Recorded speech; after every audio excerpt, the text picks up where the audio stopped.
तानो क्षेत्र की कलीसिया के पास उनकी भाषा में बाइबल नहीं थी, लेकिन जो समाचार उन्हें मिला उससे वे उत्साहित हुए।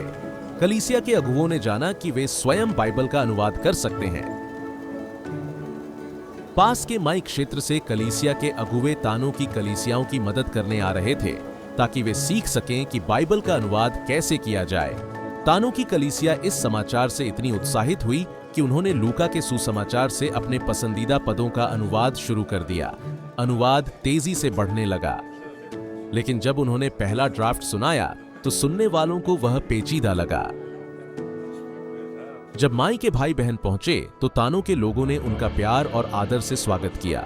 उन्होंने साथ बैठकर भोजन किया और अपने पहले ड्राफ्ट की प्रगति और चुनौतियां बताईं। माई के अगुवे अनुवाद सुनने को उत्सुक थे। तब तानो के एक अगुवे ने खड़े होकर पहला ड्राफ्ट सबके साथ साझा किया। जब सब लोग सुनने लगे तो कमरे में शांति छा गई। जैसे ही पद पूरा हुआ, माई के एक अगुवे ने समूह से कहा, हम अपने आप को सम्मानित मानते हैं कि हमें आपकी भाषा में परमेश्वर का वचन सबसे पहले सुनने का अवसर मिला। हमें यह जानकर खुशी हुई कि आपने यह काम शुरू कर दिया है और हम समझते हैं कि यह आपके लिए कठिन भी रहा होगा। आपने क्या सीखा और इस ड्राफ्ट को तैयार करने में सबसे मुश्किल बात क्या रही? तानो के लोगों ने बताया कि शब्द दर शब्द अनुवाद का उनका पहला कदम तो जल्दी हो गया, लेकिन असली चुनौती अनुवाद को समझने में आई। क्या शब्द सही लग रहे थे, पर अनुवाद सुनने में गलत लग रहा था। हाँ, जब हमने अनुवाद सुना तो समझना मुश्किल था कि क्या कहा जा रहा है। आपको कैसे पता चला? हमने भी शुरुआत में इसी तरह संघर्ष किया था।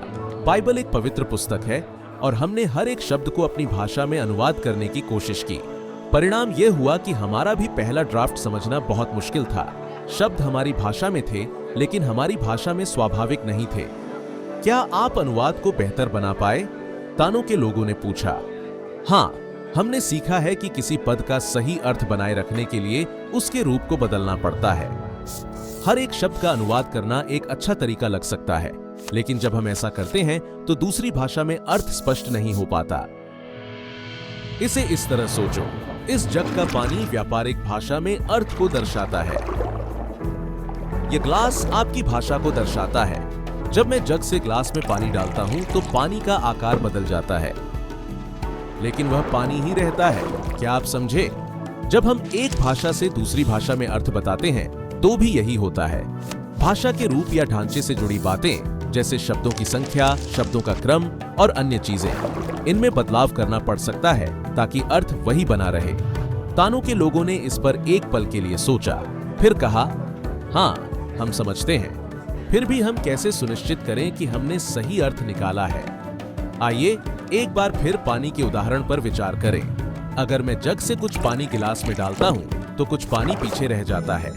यदि पानी अर्थ है तो इसका मतलब है कि मैंने कुछ अर्थ पीछे छोड़ दिया है जो मेरे अनुवाद में नहीं होगा। यह सही नहीं है, हमें पूरा अर्थ चाहिए। उसी तरह अगर मैं जग से सारा पानी गिलास में डालता हूं और फिर उसमें दूध मिला दूं तो मैंने कुछ ऐसा मिलाया है जो पहले नहीं था। अगर मैं अपने अनुवाद में कुछ ऐसा जोड़ दूं जो पहले नहीं था तो मैं नया अर्थ जोड़ रहा हूं। यह सही नहीं है।